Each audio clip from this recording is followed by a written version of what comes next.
तो बच्चों आज हम लोग पढ़ेंगे न्यूक्लियस के बारे में, ठीक है ना। आज का हमारा टॉपिक है न्यूक्लियस, जिसको हिंदी में हम केंद्रक भी कहते हैं, ठीक है। तो न्यूक्लियस के बारे में पढ़ेंगे। तो न्यूक्लियस आपका मास्टर ऑर्गेनील बोला जाता है। Nucleus is master organelle of the cell. ये आपका मास्टर ऑर्गेनील है सेल का, ठीक। तो किसने न्यूक्लियस को डिस्कवर्ड किया था?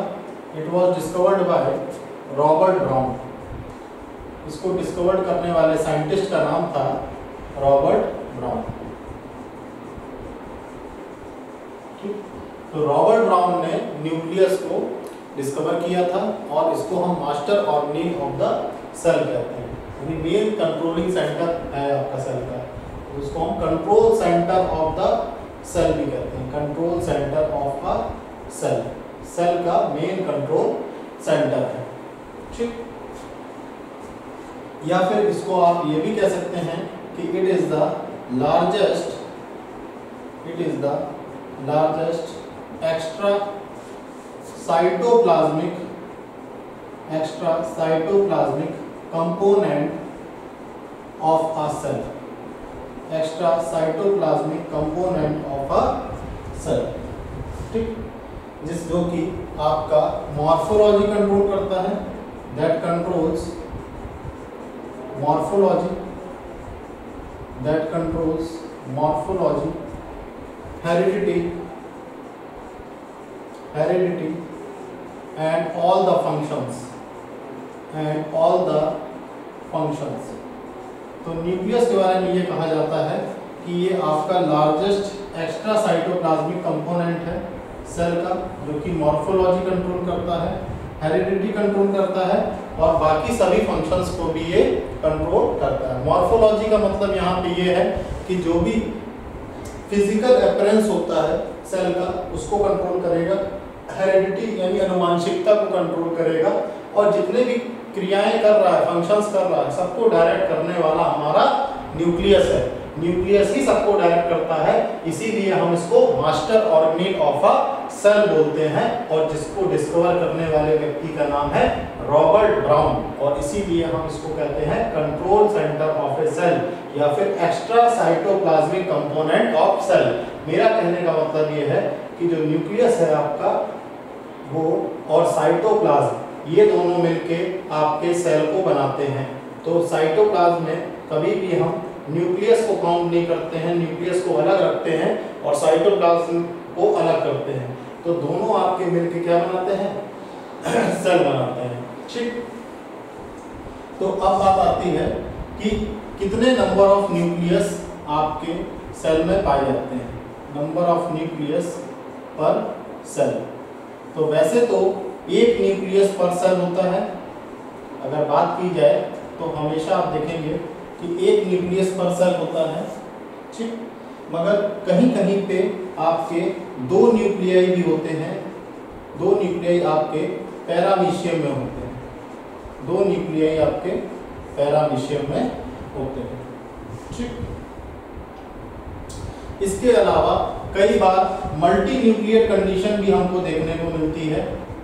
मल्टी न्यूक्लिएट कंडीशन भी देखने को मिलती है और ऐसी कंडीशन तब बनती है जब आपकी सिंटियम कंडीशन होती है, सिंसिटियम कंडीशन होती है, जहाँ पे कई सारे सेल्स आपस में फ्यूज हो जाते हैं, ठीक, और उनके सारे न्यूक्लियाई एक साथ एक जगह इकट्ठा हो जाते हैं। तो कई बार ये होता है, यूजुअली अगर आप देखेंगे तो आपका एक सेल होगा, एक न्यूक्लियस मिलेगा आपको एक सेल में। पैरामीशियम में आपके दो सेल होते हैं, दो न्यूक्लियस होते हैं पर सेल, ठीक। वहीं पे कई बार ऐसा भी होता है कि मल्टी न्यूक्लिएट कंडीशन हो जाती है। कई बार कई सारे सेल्स आपस में फ्यूज हो जाते हैं, तो उन सब के जो न्यूक्लियाई हैं वो आपस में एक साथ इकट्ठे हो जाते हैं। तो न्यूक्लियस में नंबर ऑफ सेल के ऊपर हमने नंबर ऑफ सेल न्यूक्लियस पर सेल की हमने चर्चा कर दी, ठीक। अब बात ये आती है कि जो इसका साइज है न्यूक्लियस का वो कितना है। तो साइज ऑफ न्यूक्लियस के बारे में अगर हम बात करें, साइज ऑफ न्यूक्लियस के बारे में हम बात करें तो 5 माइक्रोमीटर से 25 माइक्रोमीटर, ठीक, 5 से 25 माइक्रोन के आसपास आपका इनका साइज होता है, ठीक, 5 माइक्रोन से 25 माइक्रोन के आसपास साइज होता है। अब जो न्यूक्लियस का साइज है बच्चों, तो न्यूक्लियस का साइज आपके सेल के वॉल्यूम के ऊपर डिपेंड करता है। तो अगर साइज की बात करें तो जो साइज ऑफ न्यूक्लियस है ये डायरेक्टली डिपेंड करता है वॉल्यूम ऑफ सेल पे, डायरेक्टली प्रोपोर्शनल होता है वॉल्यूम ऑफ सेल, ठीक, वॉल्यूम ऑफ सेल। इसके अलावा वॉल्यूम ऑफ सेल के अलावा अमाउंट ऑफ डीएनए पर भी निर्भर करता है, अमाउंट ऑफ डीएनए पर भी साइज का निर्भर करता है, ठीक, और जो भी सेल की हमारी मेटाबॉलिक एक्टिविटी होती है उस पर भी ये डिपेंड करता है, जो भी हमारी मेटाबॉलिक एक्टिविटी होती है उस पर भी ये डिपेंड करता है, मेटाबॉलिक एक्टिविटी ऑफ सेल, ठीक। तो साइज जो न्यूक्लियस का है वो 3 बातों पर निर्भर करता है, पहला सेल का वॉल्यूम, दूसरा डीएनए का अमाउंट, और तीसरा हमारा metabolic activity of a cell. Metabolic activity of a cell का मतलब है कि जितनी भी केमिकल रिएक्शंस हमारे सेल में हो रही हैं वो सारी केमिकल रिएक्शंस आपके न्यूक्लियस के साइज को अफेक्ट करती हैं। तो इतना आप नोट डाउन कर लीजिए।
अब न्यूक्लियस के बाद हम न्यूक्लियस के डिफरेंट जो पार्ट्स हैं उसको स्टडी करेंगे और उसके डायग्राम को स्टडी करेंगे।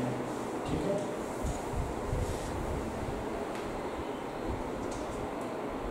देखिए ये अल्ट्रा स्ट्रक्चर हम बना रहे हैं न्यूक्लियस का। अल्ट्रा स्ट्रक्चर ऑफ न्यूक्लियस बनाने जा रहे हैं। अल्ट्रा स्ट्रक्चर ऑफ न्यूक्लियस बनाने जा रहे हैं।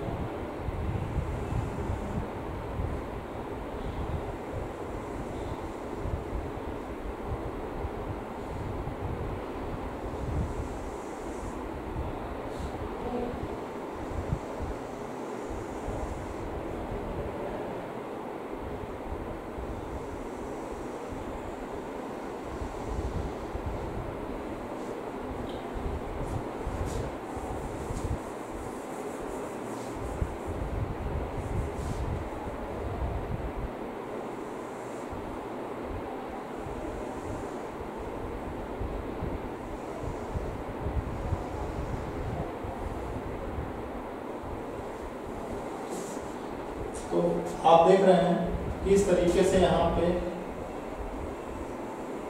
ये न्यूक्लियस का स्ट्रक्चर है।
ये आपका न्यूक्लियोलस है, दिस इज योर न्यूक्लियोलस।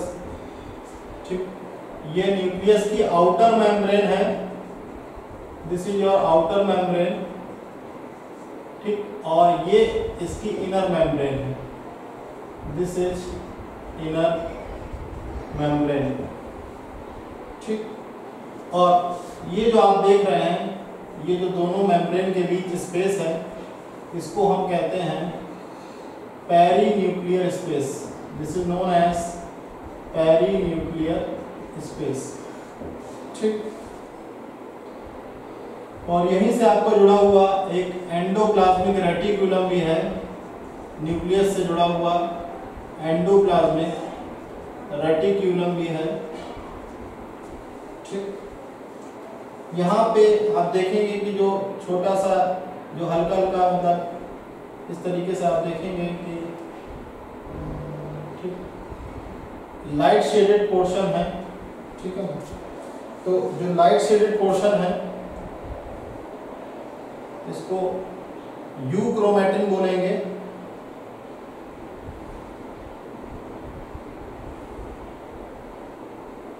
ठीक, तो ये आपका यूक्रोमैटिन है, यूक्रोमैटिन लाइट स्टैंड है, लाइट स्टैंड है।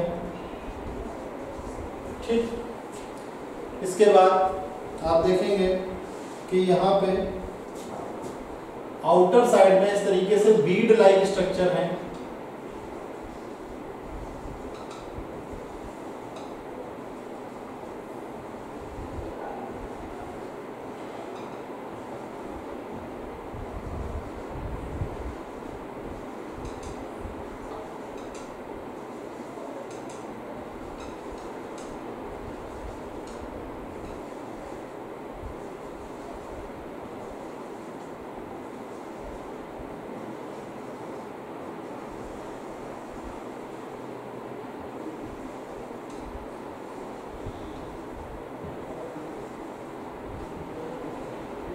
ठीक, तो ये आपका क्या है, राइबोसोम्स, इनको हम कहते हैं राइबोसोम्स।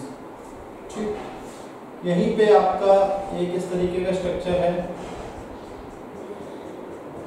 इसको हम कहते हैं karyosome. This is known as karyosome.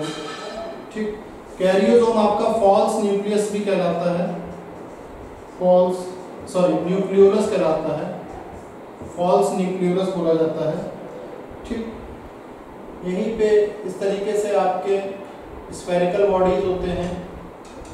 ठीक,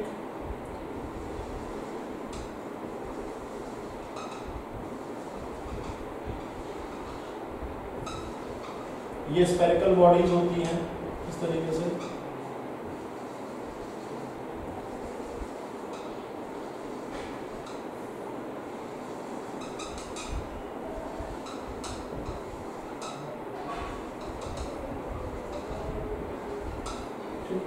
ये जो स्फेरिकल बॉडी है आपकी, इनको बोला जाता है क्रोमोसेंटर। दीज आर नोन एज क्रोमोसेंटर, इनको हम क्रोमोसेंटर के नाम से जानते हैं।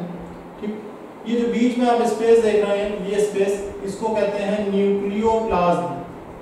This is known as nucleoplasm, इसको हम न्यूक्लियोप्लाज्म कहते हैं। ठीक, तो ये आप जो देख रहे हैं, ये आपका न्यूक्लियर एनवलप है पूरा। This is your nuclear envelope, nuclear envelope है ये पूरा। ठीक,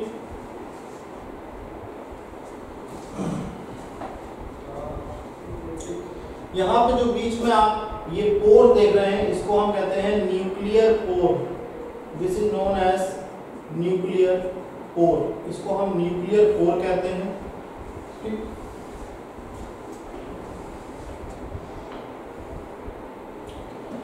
अच्छा, एक जगह हमने आपको बताया था कि ये यूक्रोमेटिन है, और जो ये डार्क स्टैंड है, ये जो डार्क स्टैंड आपके हैं, इनको हम कहते हैं heterochromatin. This is known as heterochromatin. Heterochromatin आपका डार्क स्टैंड है, डार्क स्टैंड है, और ये दोनों मिलके आपका क्रोमेटिन नेटवर्क बनाते हैं। दोनों मिलके क्रोमेटिन नेटवर्क बनाते हैं। ठीक, तो इस हिसाब से आपका ये पूरा न्यूक्लियस का डायग्राम मैंने आपको बना के दिखा दिया है। ठीक, शुरुआत हम लोग करेंगे इसकी न्यूक्लियर मेम्ब्रेन से। जो थ्योरेटिकल पोर्शन हम शुरुआत करेंगे, पहला पोर्शन है न्यूक्लियर मेम्ब्रेन। न्यूक्लियर मेम्ब्रेन, देखिए, अगर न्यूक्लियर मेम्ब्रेन की हम बात करें तो ये आउटर लेयर है और ये इनर लेयर है। ठीक है ना, तो न्यूक्लियस जो है आपका दो एनवलप के द्वारा, दो मेम्ब्रेन के द्वारा बाउंडेड है, बाउंडेड बाय टू मेम्ब्रेन्स, दो मेम्ब्रेन्स के द्वारा बाउंडेड है, जिसमें पहली है आपकी इनर मेम्ब्रेन, इनर मेम्ब्रेन, और दूसरी है आपकी आउटर मेम्ब्रेन। ठीक, अब इसके बाद बात आती है कि जो डायमीटर होता है हर मेम्ब्रेन का, डायमीटर ऑफ ईच मेम्ब्रेन, अगर डायमीटर की बात करें तो 60 एंगस्ट्रॉम से 90 एंगस्ट्रॉम के बीच इनका डायमीटर होता है। ठीक, और लगभग 100 एंगस्ट्रॉम से लगभग 700 एंगस्ट्रॉम के बीच इनकी पेरीन्यूक्लियर स्पेस होती है, पेरीन्यूक्लियर स्पेस होती है। तो जो ये स्पेस आप देख रहे हैं दोनों मेम्ब्रेन के बीच, इस स्पेस को हम कहते हैं पेरीन्यूक्लियर स्पेस।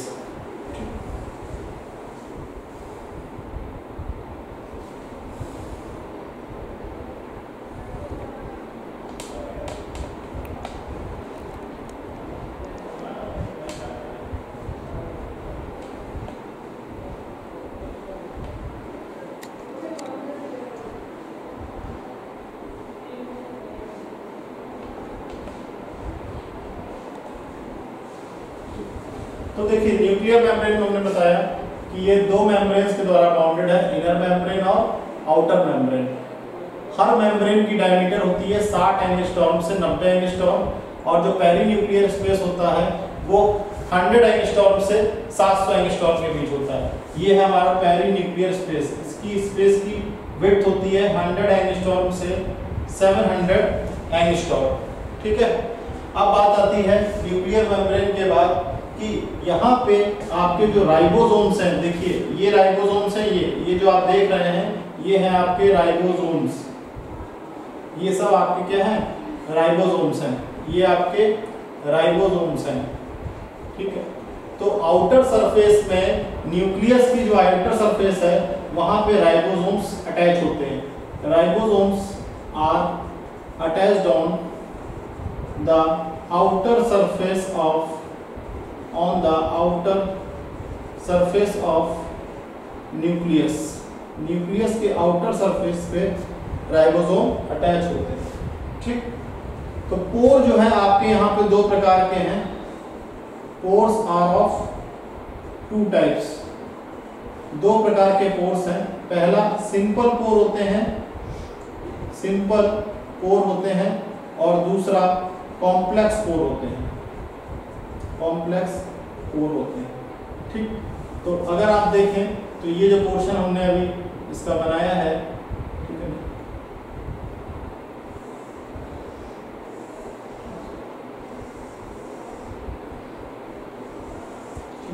ये पोर्शन है आपका न्यूक्लियर मेम्ब्रेन से संबंधित, जिसमें हमने न्यूक्लियर मेम्ब्रेन के बारे में सारी बातें बताई हैं कि न्यूक्लियर मेम्ब्रेन जो है आपकी दो एनवलप से मिलकर बनती है। बाहर वाली आउटर मेम्ब्रेन है, अंदर वाली इनर मेम्ब्रेन है। दोनों के बीच एक पेरीन्यूक्लियर स्पेस है जिसकी विड्थ 100 एंगस्ट्रॉम से 700 एंगस्ट्रॉम के बीच है, और हर मेम्ब्रेन का डायमीटर 60 एंगस्ट्रॉम से लगभग 90 एंगस्ट्रॉम के बीच है, जहां पे आपके राइबोसोम्स अटैच होते हैं outer surface of the nucleus पे। आप देख रहे हैं कि किस प्रकार से न्यूक्लियस के आउटर सरफेस पे राइबोसोम्स मौजूद है, और यहाँ पे ये जो छोटे छोटे पोर्स आप देख रहे हैं, जो छिद्र देख रहे हैं, ये पोर्स कहलाते हैं। दो प्रकार के पोर्स होते हैं, सिंपल पोर और कॉम्प्लेक्स पोर। ठीक, अब इसके बाद हमारा आता है सेकंड नंबर पे जो टॉपिक आता है उसको हम कहते हैं न्यूक्लियोप्लाज्म। सेकंड नंबर पे जो टॉपिक आता है इसको हम कहते हैं न्यूक्लियोप्लाज्म।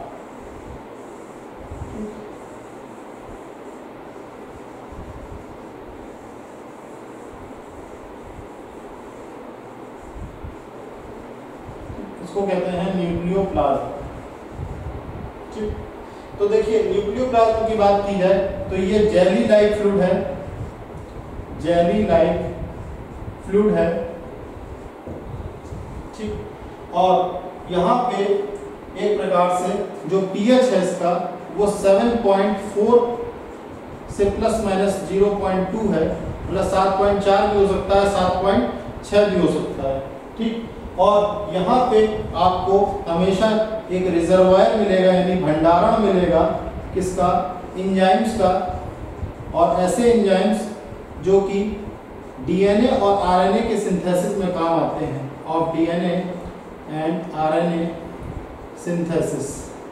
तो डीएनए और आरएनए सिंथेसिस में काम आने वाले एंजाइम्स का भंडारण मिलेगा। ठीक है, इसके अलावा यहाँ पे आपका न्यूक्लियोसाइड्स का रिजर्वायर मिलेगा। यहाँ पे न्यूक्लियोसाइड्स होंगे सभी प्रकार के। ठीक, तो ये चीज आप देखेंगे। तो ये जो आपका पार्ट है ना, न्यूक्लियोप्लाज्म, न्यूक्लियोप्लाज्म को हम कैरियोलिम्फ भी कहते हैं, जो कि स्ट्रासबर्गर ने नाम दिया था, कैरियोलिम्फ, जो कि स्ट्रासबर्गर के द्वारा नाम दिया गया था। ठीक, अब हमारा न्यूक्लियर मेम्ब्रेन हो गया। न्यूक्लियर मेम्ब्रेन और न्यूक्लियोप्लाज्म के बाद हमारा जो नेक्स्ट टॉपिक आता है उसको थर्ड जो पार्ट है, न्यूक्लियर मेम्ब्रेन फर्स्ट पार्ट है, न्यूक्लियोप्लाज्म सेकंड पार्ट है। जो थर्ड पार्ट है आपका उसको हम बोलते हैं क्रोमैटिन नेटवर्क। जो ये पूरा नेटवर्क देख रहे हैं, ये पूरा एक उलझा हुआ थ्रेड लाइक स्ट्रक्चर है, इसको हम कहते हैं क्रोमैटिन नेटवर्क। ठीक, तो क्रोमैटिन नेटवर्क को हम यहीं पे डिस्क्राइब कर देते हैं। थर्ड पॉइंट है हमारा क्रोमैटिन नेटवर्क। तो क्रोमैटिन नेटवर्क जो है एक प्रकार से थ्रेड लाइक स्ट्रक्चर है, थ्रेड लाइक स्ट्रक्चर है। ठीक। और ये दो प्रकार के हैं, एक है आपका यू क्रोमेटिन और दूसरा है आपका हिट्रोक्रोमेटिन।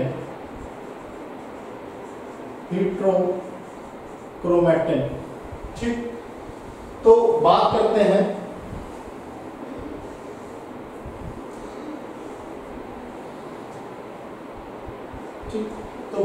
करते हैं आपके यूक्रोमेटिन की। तो यूक्रोमेटिन जो है हमारा, ये 20 से 30 नैनोमीटर के आसपास इसकी लेंथ होती है, लगभग 20 से 30 नैनोमीटर के आसपास लेंथ होती है, और ये आपका ट्रांसक्रिप्शनली एक्टिव होता है। इसकी अगर हम बात करें तो ये आपका ट्रांसक्रिप्शनली एक्टिव होता है, यानी इसका जो ट्रांसक्रिप्शन है, यानी इसके डीएनए से आरएनए बहुत तेजी से बन जाएगा। ठीक है ना, तो ये आपका ट्रांसक्रिप्शनली एक्टिव डीएनए होता है। ठीक, और इसकी अगर हम बात करें तो इसका साइज 100 नैनोमीटर होता है, और ये आपका ट्रांसक्रिप्शनली यानी जो हिट्रोक्रोमेटिन है जो कि डार्क स्टेन्ड है, तो ये आपका ट्रांसक्रिप्शनली लेस एक्टिव होता है, ट्रांसक्रिप्शनली लेस एक्टिव होता है। ठीक, तो इसको हम बोलते हैं क्रोमेटिन नेटवर्क। इसको हम क्या कहते हैं? क्रोमेटिन नेटवर्क कहते हैं। ठीक, तो इसी के साथ हमारा जो न्यूक्लियस है इसका पूरा कंटेंट और उसका पूरा जो जानकारी है वो खत्म होती है। आप नोट डाउन कर सकते हैं।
पढ़ने जा रहे हैं न्यूक्लियोलस। देखिए न्यूक्लियोलस जो है सबसे इम्पोर्टेंट है यहाँ पे। न्यूक्लियोलस हम आपको पढ़ाने जा रहे हैं। न्यूक्लियोलस का हम अलग से डायग्राम बनाएंगे, ठीक। तो न्यूक्लियोलस का अगर आप डायग्राम देखेंगे तो वो कुछ इस प्रकार से डायग्राम होता है, ठीक।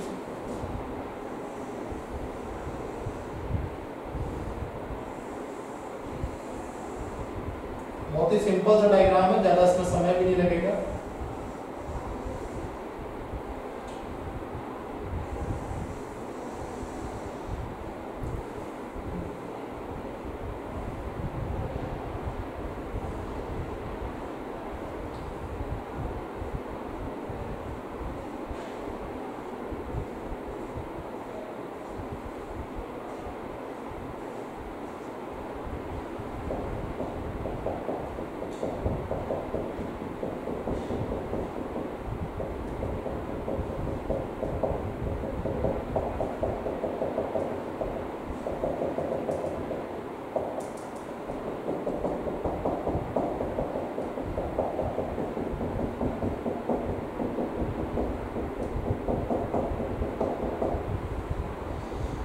देखिए इसको बोलेंगे पेरीन्यूक्लियर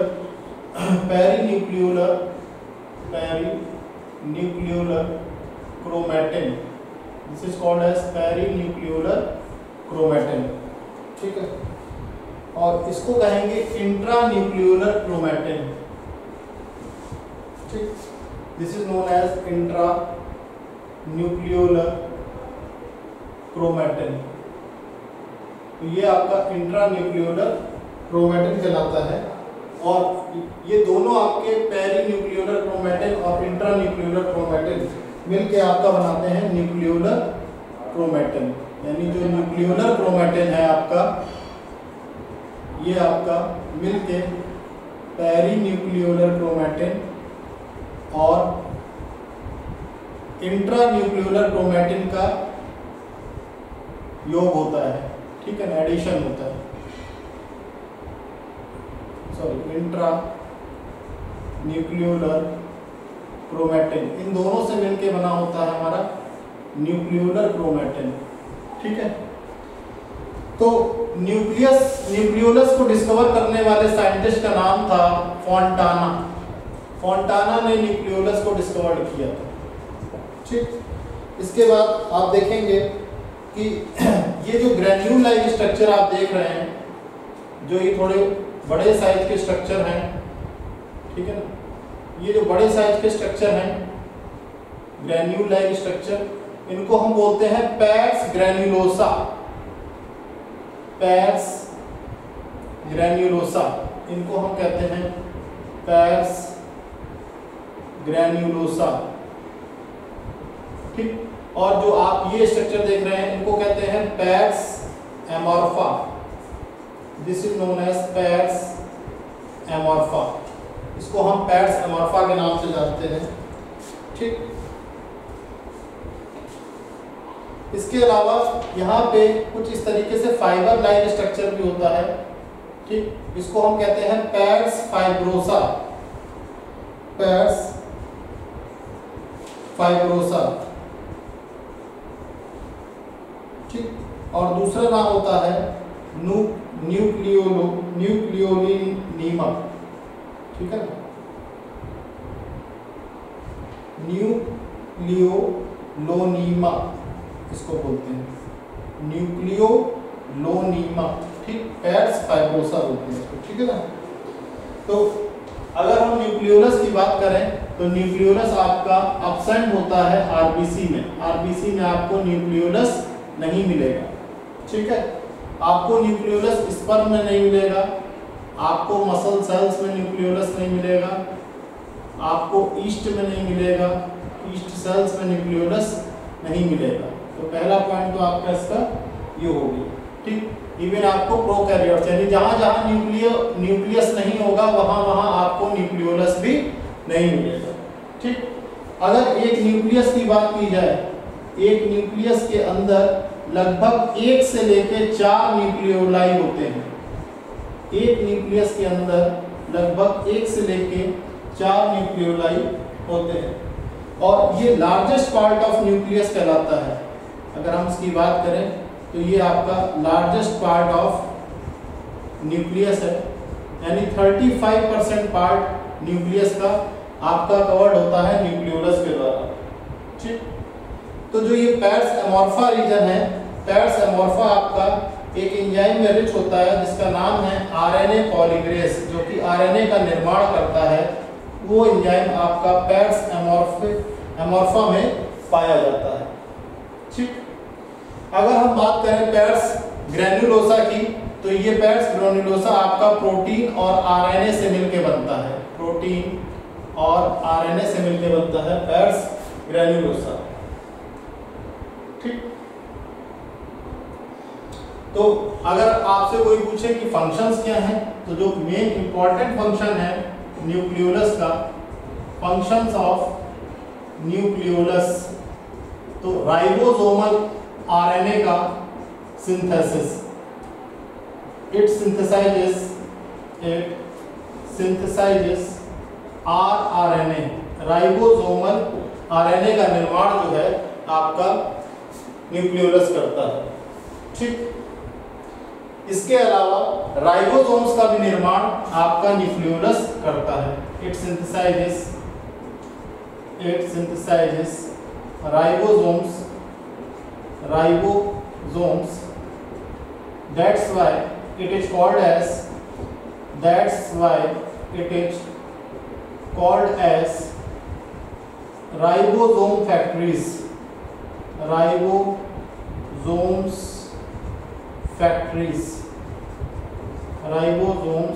फैक्ट्रीज, इसको हम राइबोसोम फैक्ट्रीज बोलते हैं। क्या बोलते हैं? राइबोसोम फैक्ट्रीज कहते हैं। ठीक,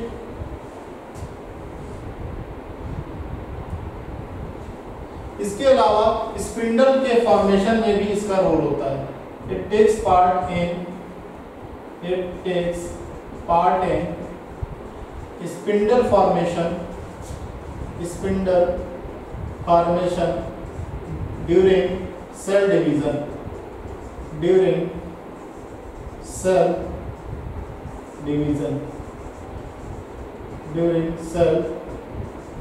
डिवीजन, ठीक, इतनी बात समझ में आ गई आप लोगों को?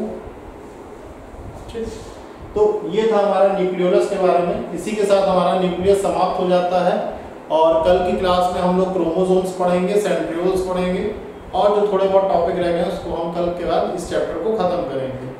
नेक्स्ट मंडे से हम लोग बायोमॉलिक्यूल्स स्टार्ट करेंगे। तो आज की क्लास ओवर होती है। आप लोग अपने चैप्टर टेस्ट की तैयारी करिए अच्छे से, माइनर टेस्ट जो भी होने वाला है। Thank you class, please right it down.